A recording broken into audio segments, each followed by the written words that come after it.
এটি একটি প্রসেস যেটি প্রত্যেক বছর মার্চ মাসে অনুষ্ঠিত হয়।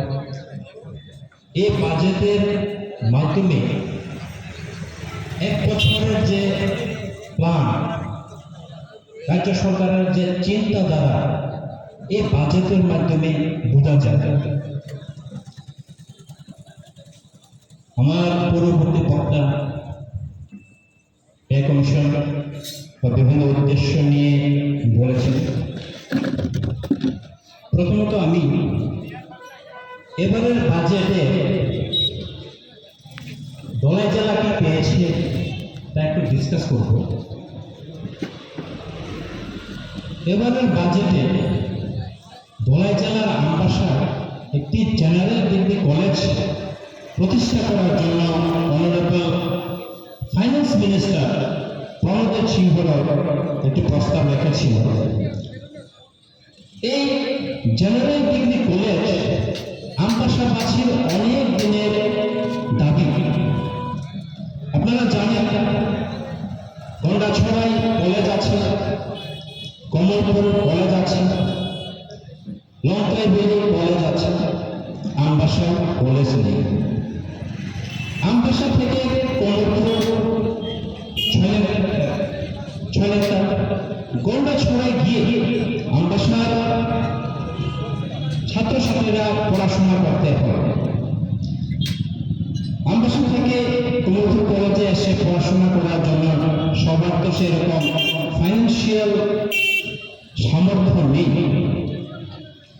আমবাসা কলেজ কিন্তু অনেক দিনের দাবি ছিল আমাদের পূর্বতন এমএলএ 2018 সালে গঠন চেঞ্জ হওয়ার পরে আমি ওনার কাছে একটি প্রস্তাব রাখি আমবাসা জেনারেল কলেজ নির্মাণ করার জন্য।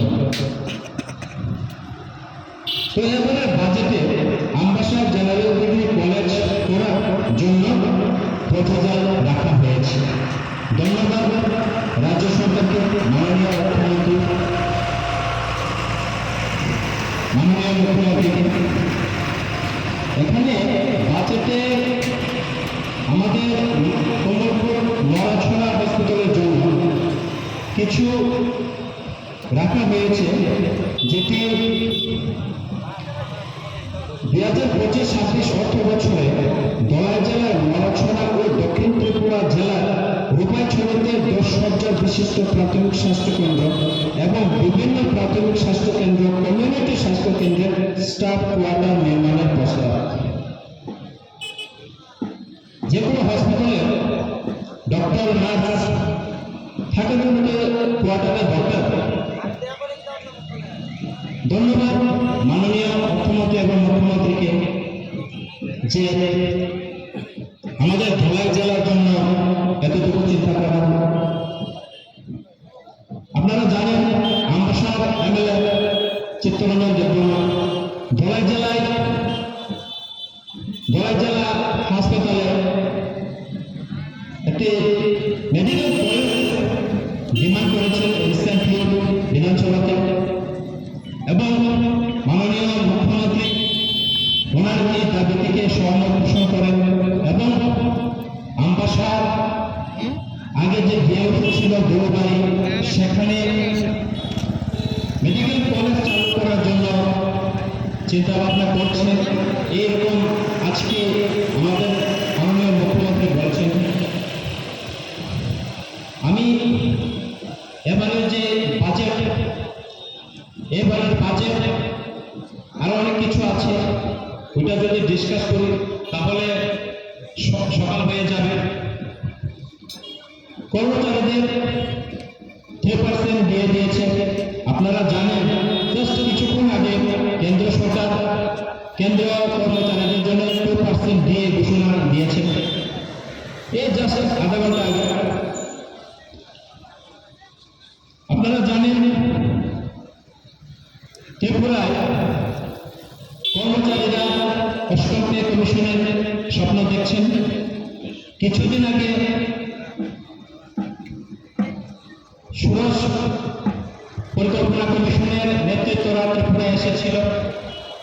ওইখানে ত্রিপুরার প্রতিটি সংগঠনের নেতৃত্ব, প্রতিটি ব্যক্তি, সমাজের প্রতিটি ব্যক্তির সাথে ওরা আলোচনা করেন যে নেক্সট ফাইন্যান্সিয়ালে নেক্সট অষ্টম পে কমিশন ত্রিপুরার মানুষের কি দরকার, কি চাহিদা।